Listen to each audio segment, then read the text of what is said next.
Assalamualaikum dan selamat pagi.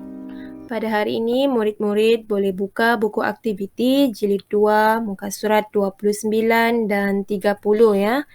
Okey, untuk muka surat 29, unit 17, sumbangan kita. Okey, aktiviti 1, takkul gambar dan lengkapkan perbualan. Okey, takkul ini adalah membuat pertimbangan ataupun penilaian terhadap gambar dan kita kena lengkapkan perbualan ya. Di sini terdapat perbualan di antara 4 orang murid.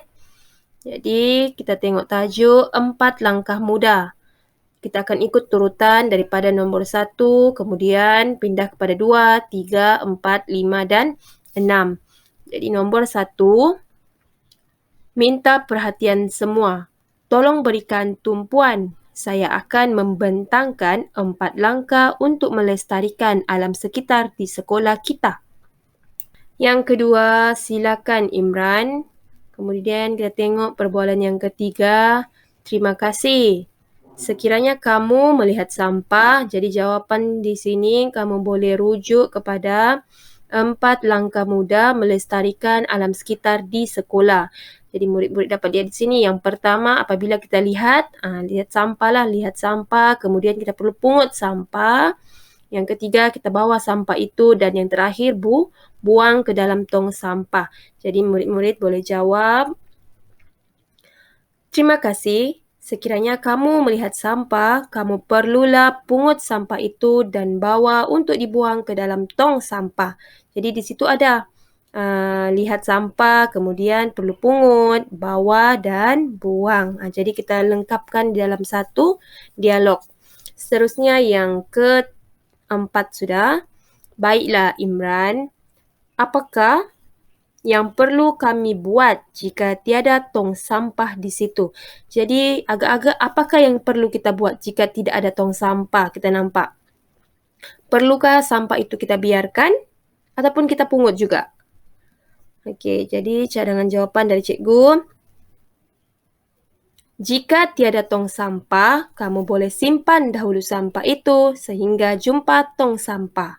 Sekian, terima kasih.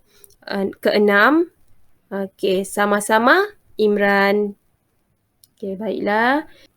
Seterusnya kita pindah kepada muka surat 30, aktiviti 1B. Lengkapkan dialog dan simulasikan. Jadi di sini pun ada perbualan di antara ibu dan anaknya yang bernama Alia.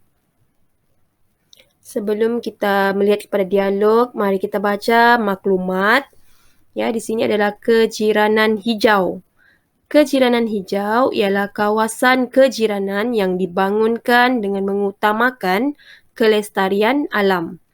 Seterusnya, pembangunan di Putrajaya menonjolkan konsep bandar dalam taman. Banyak pokok ditanam di kawasan tersebut. Banyak keistimewaan konsep kejiranan hijau, antaranya termasuklah landscape yang menarik, banyak laluan basikal, terdapat 12 taman awam, kemudian menjadi tarikan pelancong. Kunjungi bilik pameran kami, marilah bersama-sama menyumbang ke arah melestarikan alam. Seterusnya, mari kita lihat kepada dialog. Ya. Dialog Alia yang pertama. Ibu, lihat brosur ini. Indahnya pemandangan di kawasan perumahan ini.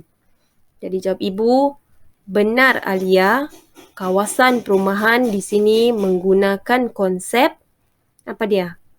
Menggunakan konsep kejiranan hijau. Itulah jawapannya. Kemudian kata Alia, apakah yang dimaksudkan dengan kejiranan hijau, Ibu? Jadi murid-murid boleh tengok yang cikgu highlight di atas tu. Cikgu sudah tanda dengan tanda berwarna hijau. Kejiranan hijau ialah kawasan kejiranan yang dibangunkan dengan mengutamakan kelestarian alam. Okey. Seterusnya, kawasan ini juga banyak keistimewaannya, Ibu. Jadi, kata Ibu, tanya Ibu lah. Apakah keistimewaannya, Alia? Jadi jawapannya murid-murid dapat lihat dengan tulisan yang cikgu sudah tanda dengan tanda biru.